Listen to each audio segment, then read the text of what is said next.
Bueno, continuando con nuestro libro de Hans Olav Lahlum, Satélites. Estamos con la investigación de los protagonistas que estaban ahí en la escena. Vamos a ver ahora aquí el capítulo 11. La conversación con la exmujer del difunto fue rápida y sin demasiadas sorpresas. Era delgada y tenía el cuello peligrosamente fino, el pelo negro azabache y la voz animada. No aparentaba los 60 años que tenía, ni a nivel físico ni intelectual. Ingrid Chelderup estaba afectada claramente por el asesinato de su exmarido, pero aún así parecía que lo que más le importaba era la situación de su hijo Leonardo. Me aseguró en repetidas ocasiones que él no tenía nada que ver con la muerte de su padre y expresó su preocupación por si él, con sentido de la responsabilidad y sus remordimientos de conciencia, se podría ver afectado por ese episodio. Su relación con su padre no era muy buena, que digamos, pero había mejorado, y Leonardo era el chico más bueno del mundo. No sería capaz de hacerle daño a nadie.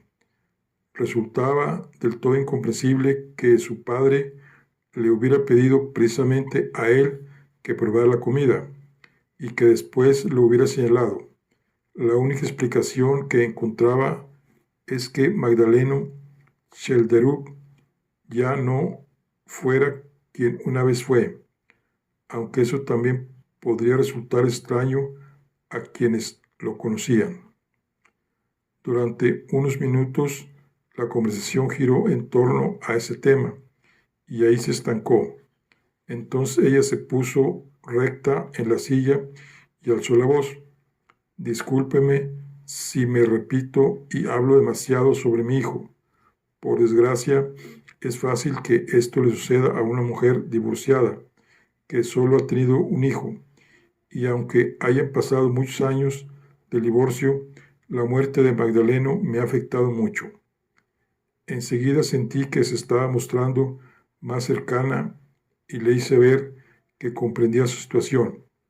Entonces expresé mi sorpresa al ver que tantos años después del divorcio aún viniera a casa de su exmarido de manera habitual.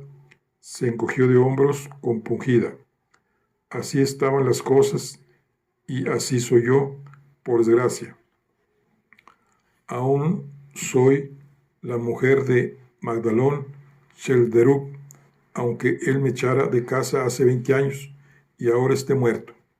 Nunca he superado el divorcio. Desde entonces solo he dedicado mi vida al hijo del hombre que me echó de su casa.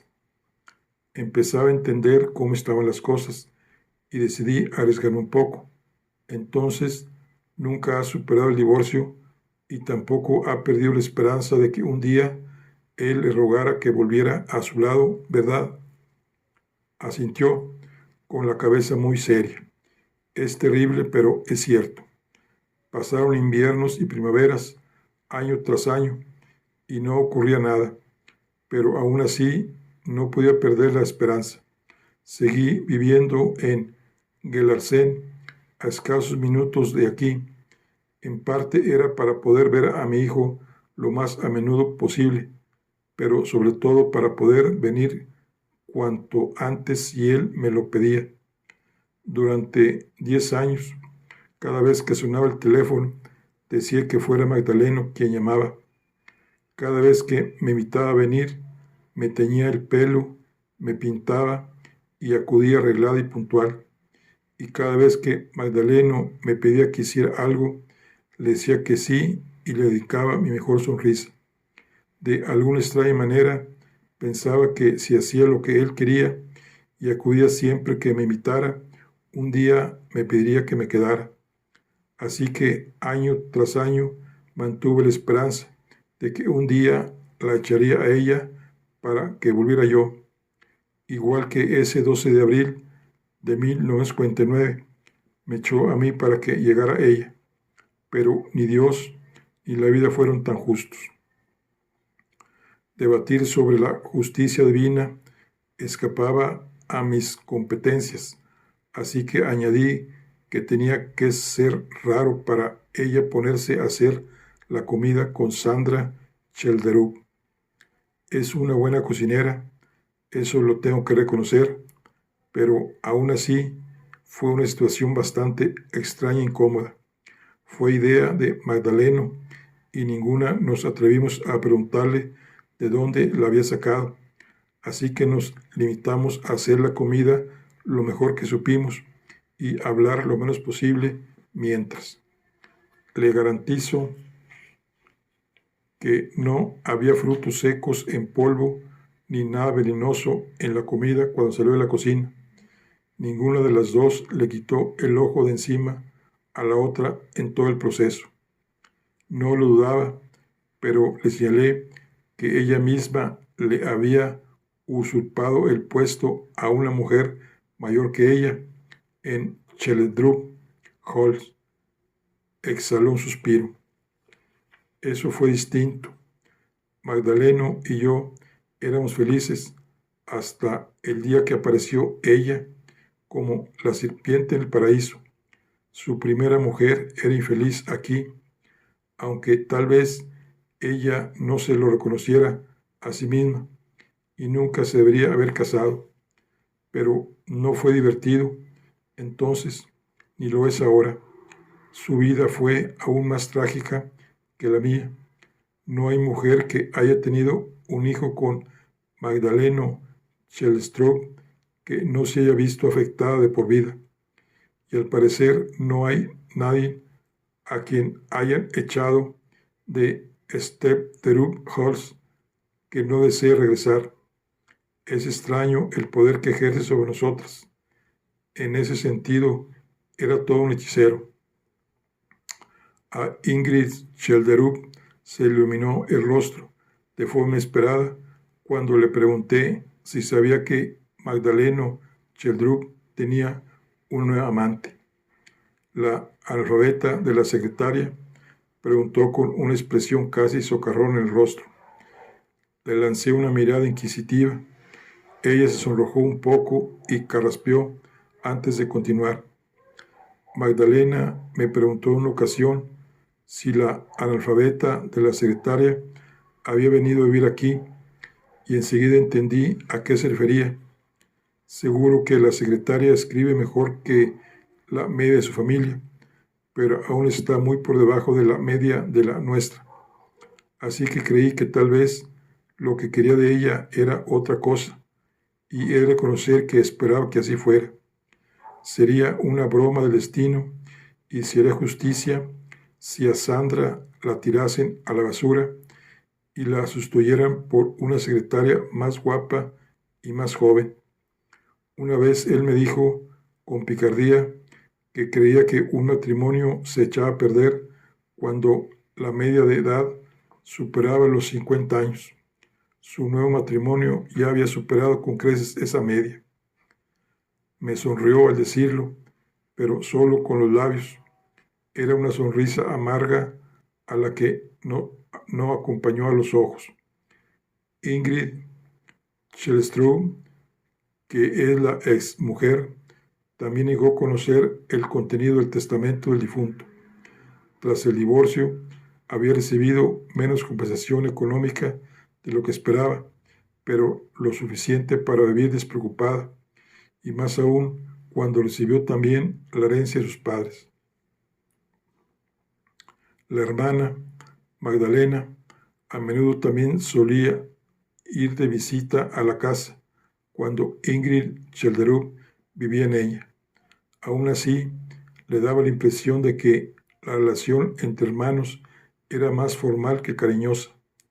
El resto de personas cercanas en estos tiempos eran los tres que estuvieron ese día a la mesa: el gerente Herlofsen y el matrimonio Wendelboe. Lo único que cambia en Chelderup Halls es el nombre de la mujer y el número de hijos, decían los vecinos. Al parecer, cuando Ingrid se fue de casa, la relación con Hellofosen, o sea, el gerente, la escribió como cercana y casi de amistad durante los primeros años de posguerra, pero después Magdaleno solo le había dedicado burlas y desdén. Tras hablar de su exmarido y su gerente, Ingrid Chelderú se quedó pensativa. Después de un rato comprendí que estaba así, sentada, con el ceño fruncido, porque quería que le hiciera una pregunta. Así que la complací. Le pedí que me contara lo que se estaba pensando si debería contarme. Me dedicó una sonrisa aliviada y algo forzada. Es usted muy observador e inteligente, inspector. Pues sí, una vez, después de la guerra, tuve una experiencia extraña aquí en Scheldrup-Holz con el gerente Hans Helofsen, y que a día de hoy aún casi no me creo que ocurriera. Pasé por delante del despacho de mi marido y vi que la puerta se abría, pero no salía nadie. Me tropecé con algo en el suelo. Resultó tratarse de Hans Helofsen. Se puso de pie enseguida y se deshizo en disculpas. Pero no me dio ningún tipo de explicación. Estaba tan pálido y asustado, casi diría que aterrorizado, que al principio solo lo reconocí por el traje. Cuando le puse la mano en el hombro, noté que el cuerpo se le agitaba con violencia. Seguí mi camino sin decir nada y nunca le mencioné ese episodio ni a mi marido ni al propio Helofsen. Era todo bastante irreal, pero estoy segura de que sucedió. Como era de esperar, mi interés había aumentado y enseguida le pregunté cuánto había sido aquello. Ella se encogió de hombros y me dijo que no pudo ser mucho antes de que se viera forzar a abandonar la casa en la primavera del 49. Yo no sabía qué pensar, pero lo apunté todo con interés. Ingrid Chelderú parecía afectada por el recuerdo y repitió un par de veces que estaba segura de que todo había sucedido tal y como me había dicho. Se calmó cuando empezamos a hablar del resto de los presentes. La relación con el matrimonio Wendelove parecía más equilibrada, y si Magdaleno Chelderú respetaba a otro hombre, además de sí mismo, Ingrid Chelderú diría que ese hombre era Peter Johannes Wendelove. Aún así, solía preguntarse por qué los Wendelove pasaban tanto tiempo en la casa, si apenas hablaban ni se hacían notar. Pero la verdad es que la vida social en casa de Magdaleno Chelderú rara vez resultaba relajada. Con Magdaleno Chelderú a un extremo de la mesa y Peter Johannes Wendelove al otro, no se estimulaba la risa ni la diversión de los miembros más jóvenes de la familia. Ella nunca había querido preguntar por los detalles de los años de la guerra, pero siempre había dado por hecho que ambos habían visto y hecho cosas difíciles, mientras que Wendelboe se mantenía en apariencia impasible. En los últimos años le daba la impresión de que a Magdaleno se le había ensombrecido el carácter. Había dos Magdalenos, el serio que solo se preocupaba por el trabajo y el hombre más carismático del mundo. Este último, por desgracia, llevaba años escondido, añadió Ingrid Chelderú en voz baja. Por otra parte, desconocía que su exmarido se hubiera sentido en peligro.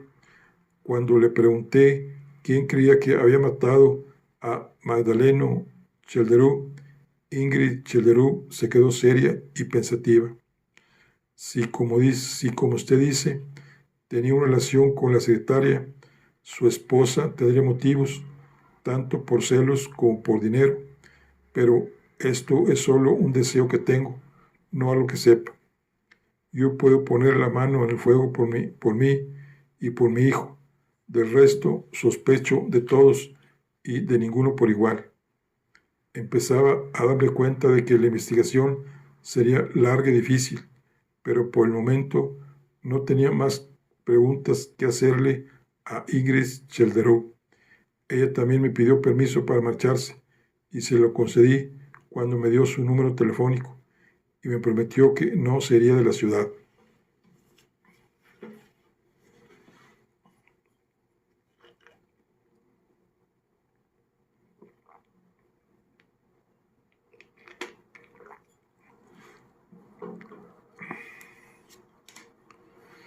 Capítulo 12. Al principio había pensado en interrogar al matrimonio Wendelove por separado, pero cuando él entró casi a paso marcial con ella detrás, parecía tan decidido que no me atreví a protestar. Peter Johannes Wendelove dijo tener 67 años, pero a pesar de su pelo blanco, todavía era un hombre alto y fuerte, de ágiles movimientos. Elsa Wendelove tenía 63 años, era menuda y aún tenía el pelo rubio. Pensé que tenía que haber sido muy guapa de joven. Su apellido de soltera era Wig y lo apunté como un mero trámite. Me dijeron casi a coro que llevaban casados desde 1932, que tenían 3 hijos adultos y 5 nietos, y vivían en una casa con jardín en Esquí. Peter Johannes Wendelove era policía de formación, pero de joven había hecho carrera como empresario. Había sido accionista y había tenido distintos puestos en consejos de administración, pero ahora se había retirado y dejado sus empresas en manos de su hijo mayor. Su relación con la familia Segedrup tenía su origen en los años de la guerra, cuando conoció a Magdaleno. Desde que acabó la guerra, se habían visto de forma habitual, sin llegar a ser amigos cercanos. En los últimos años, su contacto había sido social y bastante marcado por la rutina. Durante un periodo de tiempo, Wendelove tuvo acciones en una de las empresas de Cheldedrup, pero las vendió sin mayor conflicto, cuando la empresa se estancó después de una optimista expansión. El matrimonio Wendelove había pasado los últimos días en casa de una de sus hijas en Bergen de visita. Habían ido a casa directos y de ahí en coche hasta la casa de Chelderup para llegar a su cita de ese día. Dudaron un poco cuando les pregunté si el matrimonio Chelderup tenía tanto interés en visitarlos a ellos, pero me respondieron que en los últimos años no solían invitar a gente a su casa que no fuera de la familia. Las raras veces que lo hacían, sí que imitaban a Chelderup y a su esposa, y que ellos recordaran siempre habían asistido, así que les parecía natural visitar a su antiguo amigo de la guerra cuando los invitaba. Intenté distender el ambiente y les pregunté si recordaban al difunto hermano de Magdaleno Chelderup de las décadas de 1930 y 1940. Ambos dieron un respingo. El señor Wendelove respondió que le recordaba, pero que no era un recuerdo alegre. El día que conocieron a Magdaleno Segedrup, les dijo que se avergonzaba de tener un hermano que se ganaba la vida haciendo negocios con los alemanes. Gracias al expediente de Chelderup en la Resistencia, el caso no trascendió. Además, había expresado varias veces la tristeza que le ocasionaba la flaqueza de su hermano, y cuando recibió su herencia, donó varios cientos de miles de coronas a una asociación para los afectados por la guerra. En los años siguientes se habla mucho del caso, y cuando Magdaleno Chelderú hizo carrera en el partido conservador, Oire, algunos de sus detractores trataron de usarlo en su contra, aunque sin éxito. Fue elegido en el Parlamento en 1949, como era su aspiración, y se retiró 4 años más tarde, a pesar de que podría haber sido reelegido. Pero el mismísimo día de la liberación sucedió algo inesperado relacionado con Magdaleno Chegetrup. Dije sin mucho aplomo. El señor y la señora Wendelboe intercambiaron una mirada rápida y asintieron con la cabeza. Peter Johannes Wendelboe mantuvo la voz calmada cuando preguntó: ¿resulta prometedor para la investigación que haya descubierto este caso, aunque no es posible que tenga ninguna conexión con el fallecimiento de hoy? Fue un caso extraño y trágico, pero no pareció suponer una carga para Magdaleno. Más adelante, su declaración resultaba razonable, y el culpable era un débil mental que hizo unas declaraciones delirantes. Así que el resultado estaba claro. Pero este tipo de cosas suelen arrastrarse. Aunque nunca oía a Magdaleno hablar del tema, creo que de alguna manera le preocupaba. Lo miré con gesto inquisitivo. Se quedó en silencio hasta que le pedí que me diera más detalles. Dentro del movimiento de resistencia, nuestro grupo era pequeño, pero tenía una historia importante y dramática. Nunca fuimos más de 6 o 7 miembros, y ahora que Magdaleno tampoco está, mi esposa y yo, junto con Herlofsen, somos los últimos supervivientes. Empezamos a trabajar ya en el invierno de 1940 a 1941 y mantuvimos el grupo hasta el día de la liberación. Magdaleno se nos unió en verano de 1941. Fue él mismo quien se puso en contacto conmigo. Fue un año muy duro. Perdimos a uno de nuestros miembros en primavera y a otro a principios del otoño. A ambos los encontraron muertos de un disparo en sus casas. Nunca se encontró al asesino, ni durante ni después de la guerra, y al día de hoy aún lo llamamos el Príncipe Oscuro. Le pusimos ese apodo porque solo disparaba en la oscuridad y nadie lo vio nunca a la luz del día. Me quedé fascinado, en parte por la historia y en parte por el rostro inexpresivo de Wendelboe y por su voz controlada mientras me lo contaba. El resto del tiempo que duró la guerra, tanto Magdaleno como yo y otros miembros del grupo dormíamos en habitaciones sin ventanas y encerrados bajo llave. Según tengo entendido, él lo siguió haciendo durante muchos años, aunque no era un hombre que asustara con facilidad. El Príncipe Oscuro no ha vuelto a aparecer desde 1941 y nunca llegamos a saber si era alemán o un desertor noruego. Durante la guerra creíamos y esperábamos que fuera un alemán, al que o bien hubieran matado o que se hubiera ido de Noruega. Pero cuando la guerra acabó, nos inclinamos por pensar que se trataba de un noruego. Su forma de actuar no era alemana. Ellos llegaban temprano en uniforme, con sus perros. Creíamos que el Príncipe Oscuro podía ser uno de los miembros del partido fascista Nacional Chamlin, que liquidamos más adelante. Sospechábamos de uno de ellos, pero ni aún hoy sabemos siquiera si se trataba de un hombre. La identidad del príncipe oscuro es una de esas cosas que me gustaría desvelar antes de morir. Tomé nota a toda velocidad. Por suerte, Wendelove hablaba relativamente despacio.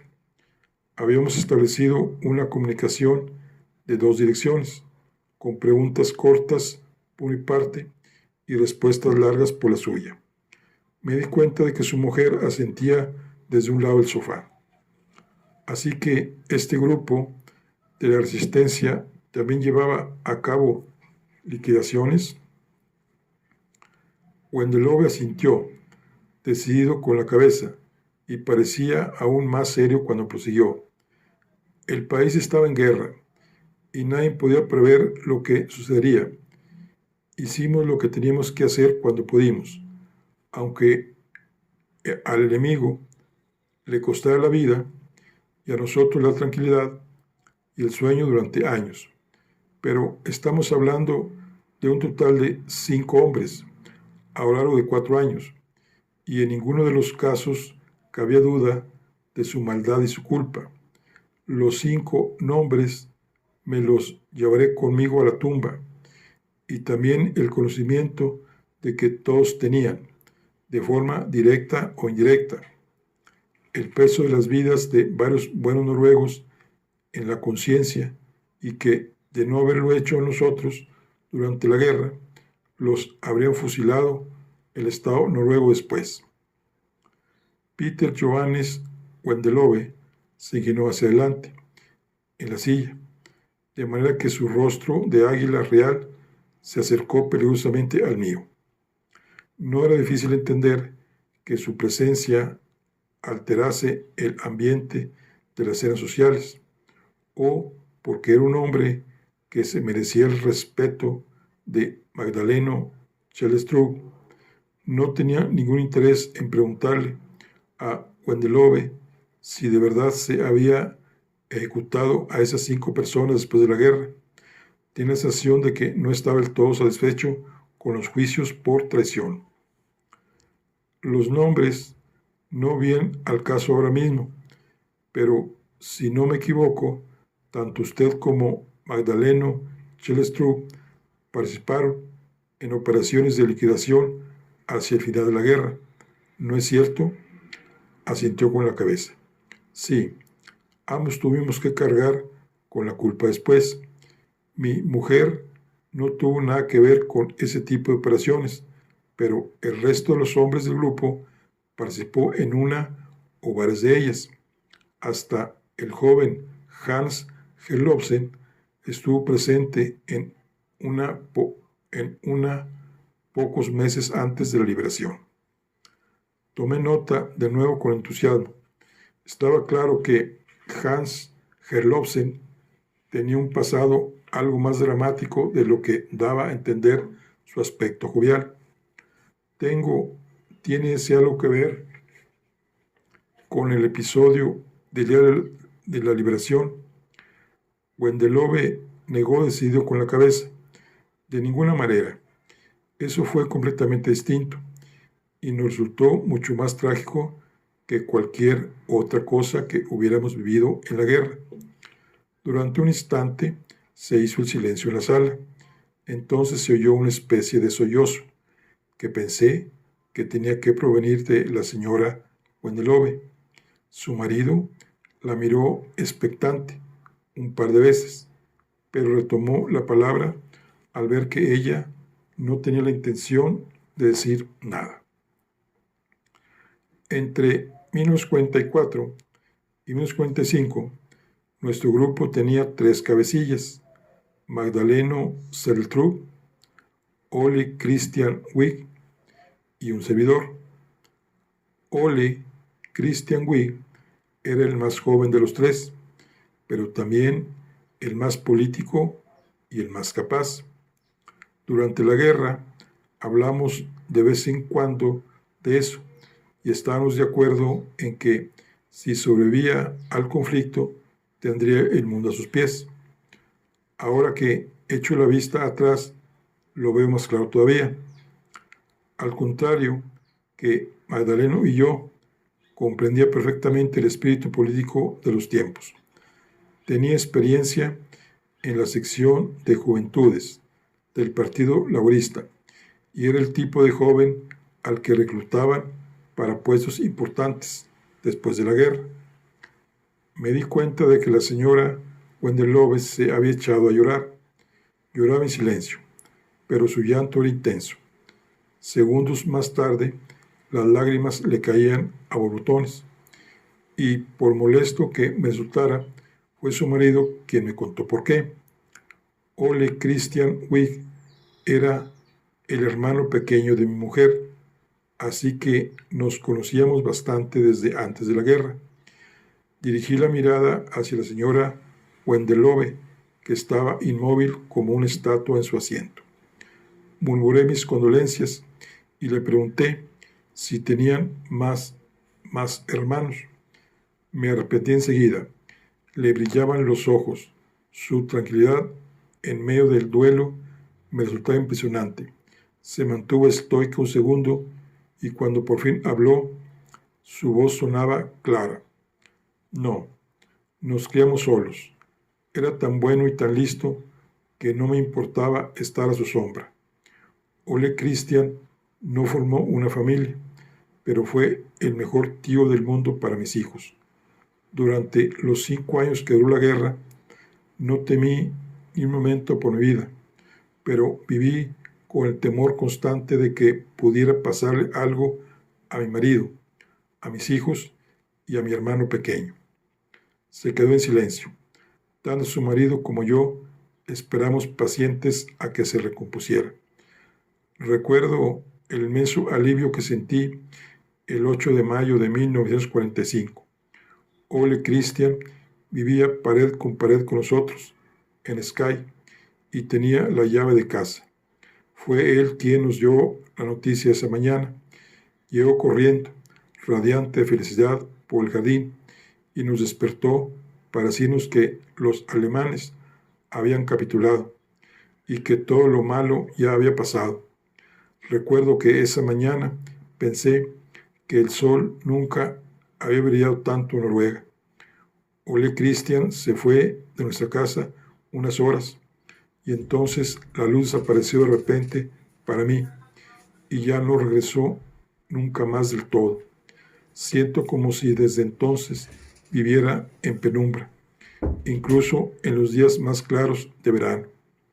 La señora Wendelove se quedó de nuevo inmóvil y en silencio en su asiento. Fue un alivio que su esposo acudiera en su auxilio. Fue una experiencia muy fuerte y muy triste. Sí, esa misma tarde estábamos preparando una cena de celebración. Ole Christian había salido a poner en orden unos asuntos, pero había prometido que a las 3 estaría de vuelta. Era un día extraordinario, claro. Aún así, nos preocupamos cuando vimos que el reloj marcaba más de las 3:30 y todavía no había aparecido. A las 4 menos cuarto, respiramos aliviados cuando vimos aparecer el coche negro de Magdaleno Cheltrú por el camino de entrada, pero la alegría nos duró poco tiempo. Vimos que Magdaleno iba solo en el coche y que avanzaba a una velocidad alarmante hacia nosotros. Mi mujer me agarró de la mano y antes de que Magdaleno parase el coche, me dijo que había pasado algo malo. Enseguida vimos en su rostro que así era y que además se trataba de algo muy grave. Magdaleno no era un hombre impresionable, pero ese día no pudo esconder su agitación. Se acercó a nosotros, nos abrazó y nos dijo que había sucedido un accidente terrible y que Ole Christian había muerto. Ahora, casi 25 años más tarde, el tiempo se había vuelto a parar para la señora Wendelove. Se le había detenido hasta las lágrimas y ella seguía inmóvil en su asiento. Su esposo la agarró con cuidado del brazo antes de continuar. Al parecer, en el accidente hubo disparos, pero las circunstancias habían sido de verdad desafortunadas. Junto con otro miembro más joven del grupo, Magdaleno y Oleg Christian habían ido en coche a casa de un nazi que había fallecido para poner a buen recaudo sus pertenencias y documentos. La policía llegó a la vez que ellos. No había ningún enemigo. Aún así, ya en la casa, a Oleg Christian lo alcanzó una bala mortal que disparó ese miembro más joven de nuestro propio grupo. Magdaleno se sentía terriblemente culpable y se disculpó por haber llevado a ese chico con ellos, pero fui yo quien lo metió en el grupo, así que los dos habíamos cometido un error. Parecía correcto y bien intencionado, pero tendríamos que haber comprendido lo débil que era y lo desequilibrado que estaba en las últimas semanas de la guerra. Es extraño pensar en lo distintas que pueden haber sido las cosas si me hubiera dado cuenta. Wendelove se quedó en silencio. Esta vez fue su esposa quien estiró la mano y lo agarró del brazo, pero él siguió hablando con claridad y concisión. El caso estaba bastante claro. El joven tenía el arma en la mano cuando entró la policía. Magdaleno estaba en la sala y le había visto disparar, y la declaración del chico era tan extraña que no había quien se la creyera. En el juicio lo declararon demente y al parecer ha estado internado desde entonces. No tuvimos más remedio que aceptar que lo sucedido fue obra de un loco, por extraño que pareciera. Aún así, hemos tenido que vivir con una terrible tristeza desde entonces. Asentí con la cabeza, comprensivo, y puse a un lado el cuaderno. Tenía varias preguntas sobre las experiencias de guerra de Magdaleno Cheltrub, pero antes quería mirar el informe policial de la muerte de Ole Christian Wee. Por último, y de forma rutinaria, les pregunté también si tenían motivos para sospechar de algunos presentes.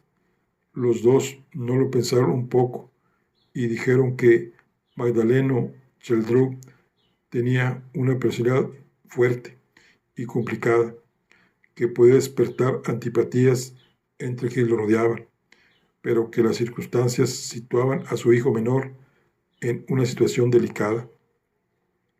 Sin embargo, si tuviéramos que señalar como sospechoso a alguien de la mesa, elegiríamos a su hermana Magdalena, dijo el señor Wendelove, de pronto muy serio. Mi sorpresa no fue menor cuando su esposa sintió con la cabeza. Entonces, él prosiguió un poco más deprisa.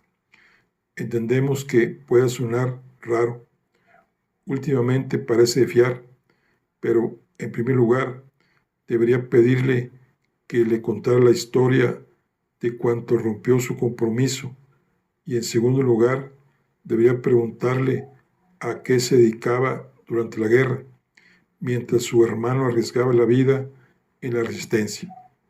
Más de una vez y más de dos nos hemos preguntado por qué él la seguía invitando a cenar, sobre todo a la vez que a Hans Gelobsen y a nosotros. Su mujer asintió de nuevo y se mostró de acuerdo con su marido, leal a él hasta las últimas consecuencias. Después abandonaron juntos la sala con mi consentimiento tácito. Me quedé sentado para repasar las notas y pensar en todo lo que había visto y oído. A la luz de los nuevos descubrimientos, me habría gustado volver a hablar con Hans Gerlofsen y Magdalena Cheltrub, pero ambos se habían marchado ya de Cheltrub Hall. Así que llamé a la tercera esposa del difunto para proceder al último interrogatorio del día.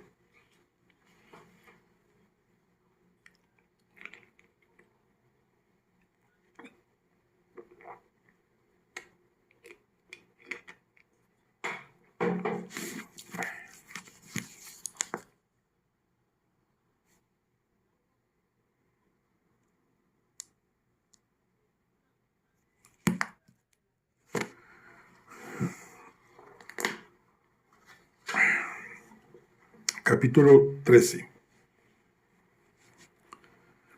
Mi segunda conversación con Sandra Cheldedrup también empezó tranquila.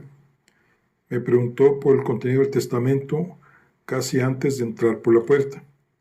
Le respondí que aún no se había revelado, pero le aseguré que contaría con los abogados cuanto antes y que a ella, en calidad de viuda, se la mantendría informada, como era debido y evidente.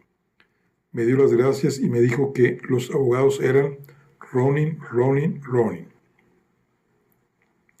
Sandra Cheldedrup titubeó y después añadió sin sonrojarse que ella ya había llamado al abogado responsable. No obstante, le había dicho que, dado que la investigación estaba en curso, no podía revelarle nada sobre el contenido del testamento por teléfono. Le respondí con diplomacia que había estado en contacto con ese despacho de abogados en otra ocasión y que haría lo que estuviera en mi mano para descubrir el contenido del testamento lo antes posible. A mi pregunta sobre la relación de Magdaleno Cheldedrup con su hija, Sandra Cheldedrup me respondió casi pensativa que era mejor de lo que cabía esperar. Magdaleno Cheldedrup quería un hijo y nunca intentó demostrar lo contrario. Durante el embarazo, expresó varias veces que le sería imposible sentirse desgraciado si tuviera 3 hijos varones seguidos. A ver si hay más suerte la próxima vez, fue lo que dijo en el hospital cuando ella le comunicó que habían tenido una hija preciosa. Pero no hubo próxima vez. Estaba demasiado mayor para tener más hijos, algo que le molestaba bastante, y yo temí por mi situación al no haberle dado el hijo que deseaba.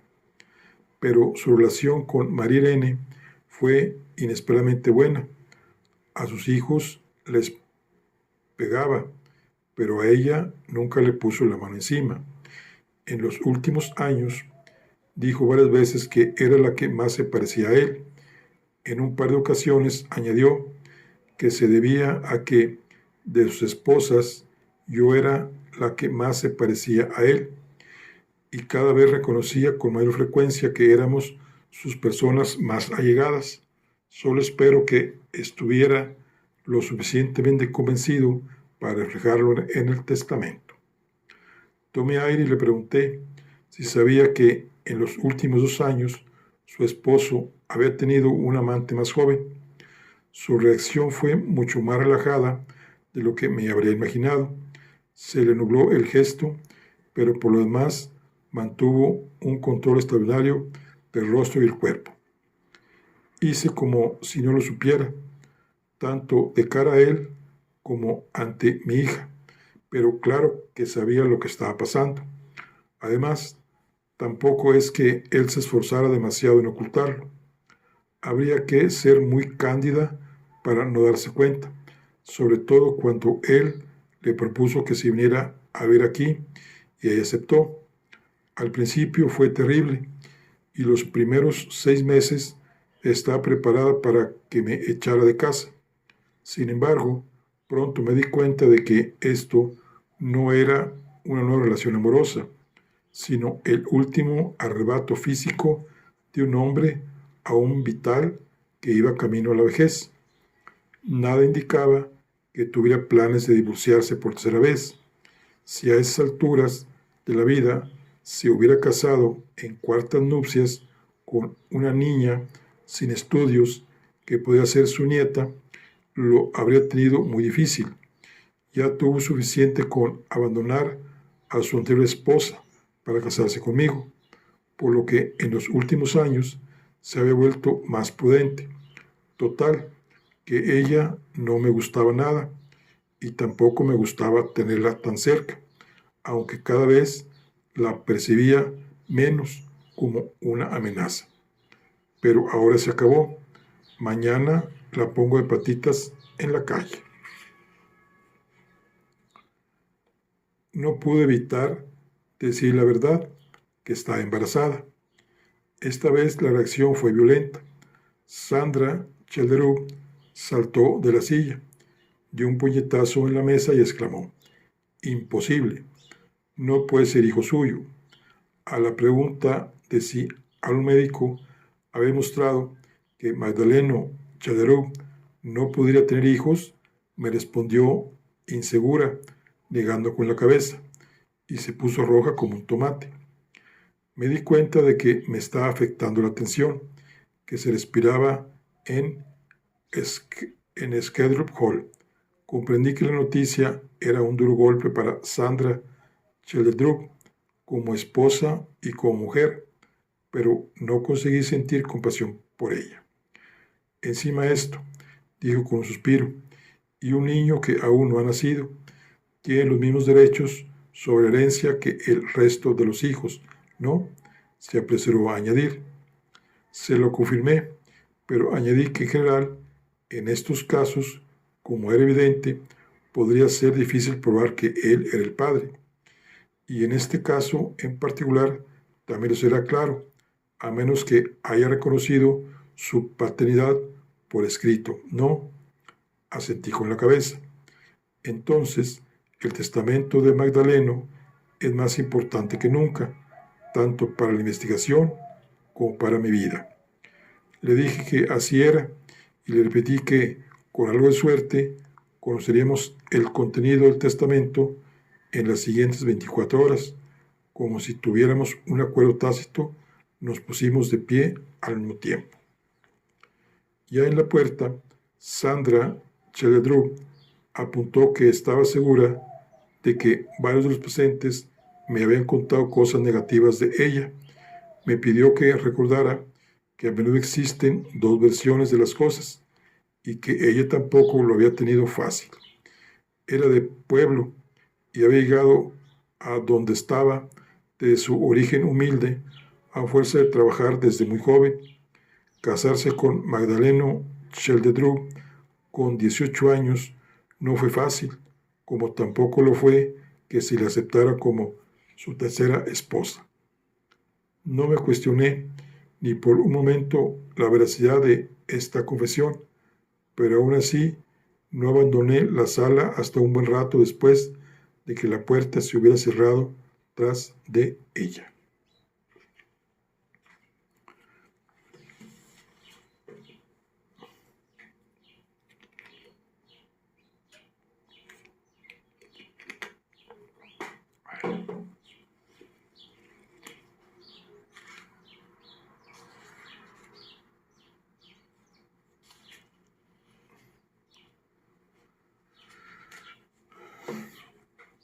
Capítulo 14. Cuando salí de Chellerup Hall y me alejé de los ladridos de esos perros rabiosos, el aire parecía más claro y limpio.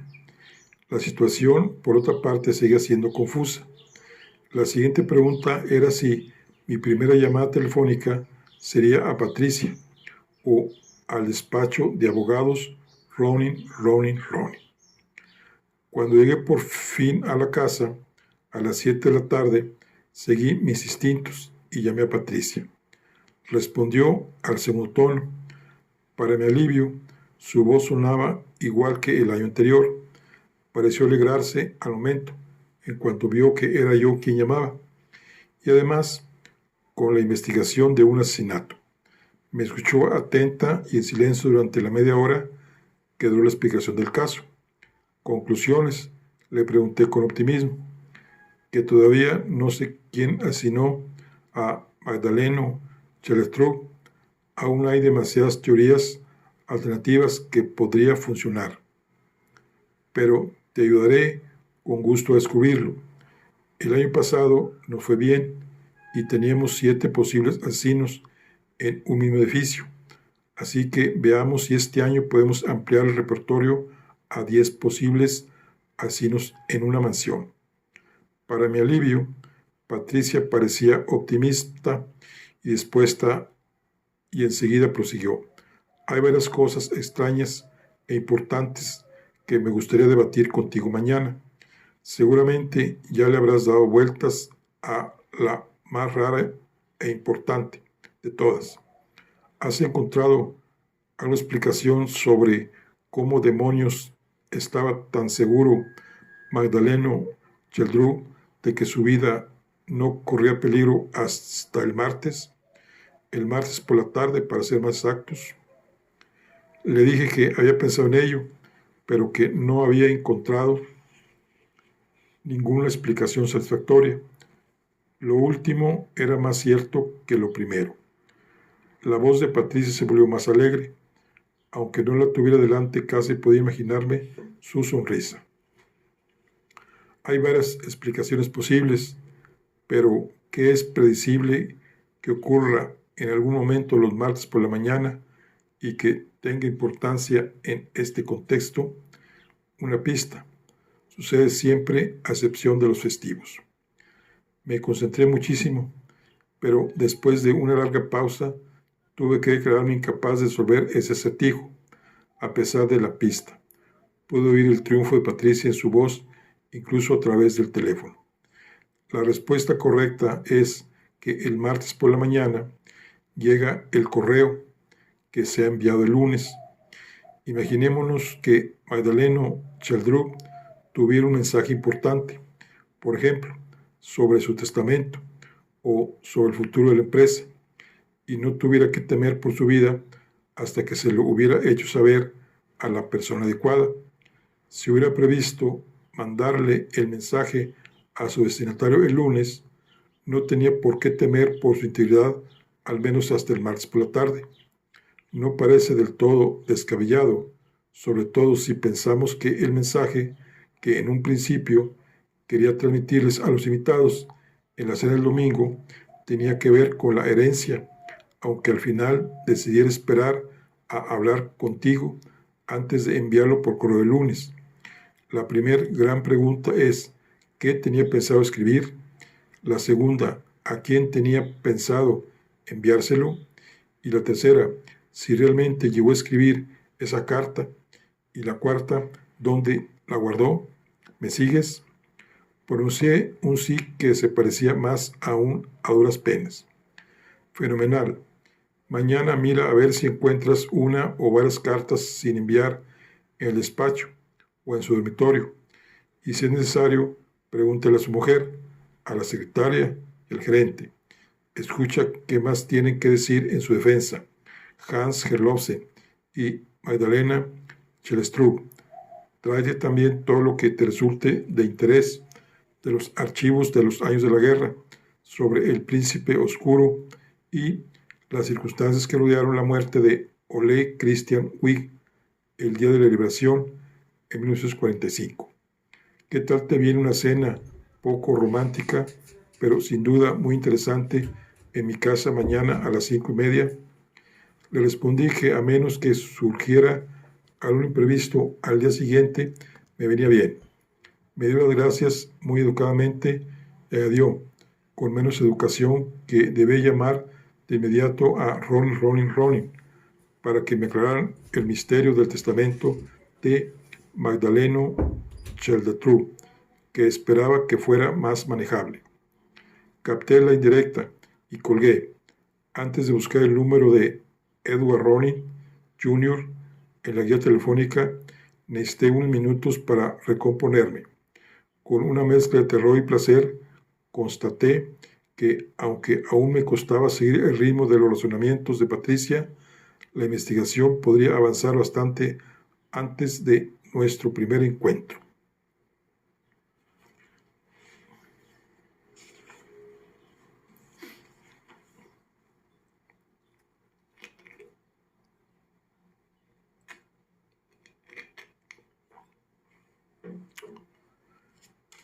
Capítulo 15.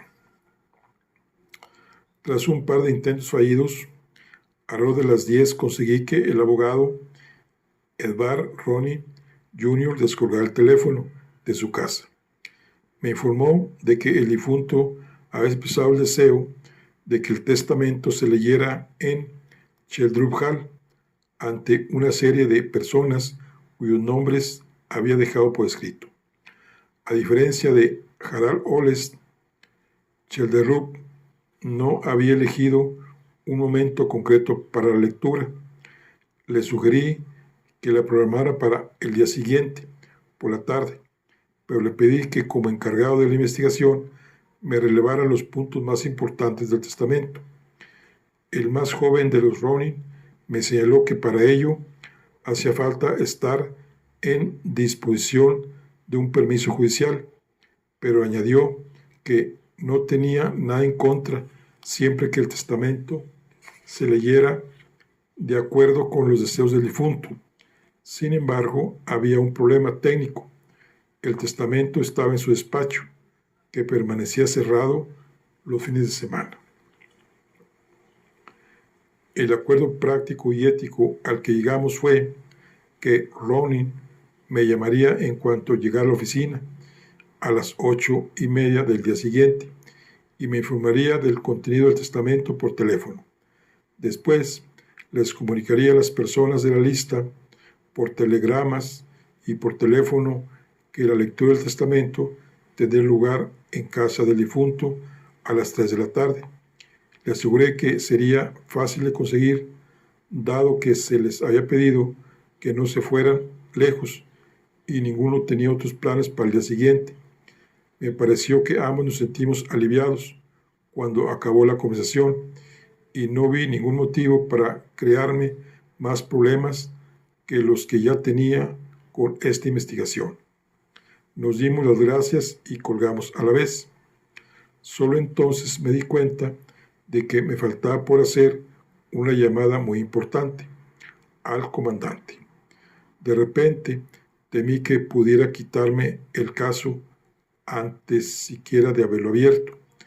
No pude esperar hasta el siguiente, bajo ningún concepto. No fuera a hacer que alguno de mis compañeros oyera hablar del caso y me lo arrebatara de las manos. Así que busqué el número del comandante en la agenda y lo marqué de inmediato.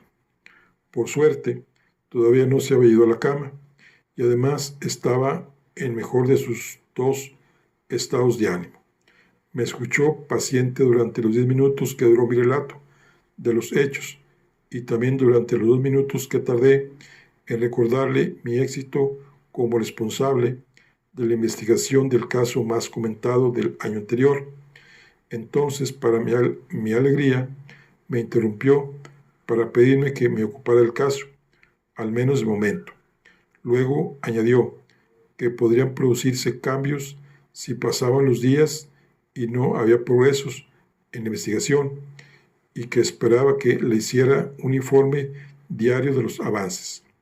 Después citó con sorna al antiguo ministro de Exteriores, Haldane Kotz. Es mi opinión y tengo que respetarla. Yo le había oído usar esa cita muchísimas veces antes, pero aún así me reí con ganas y no me opuse a su petición.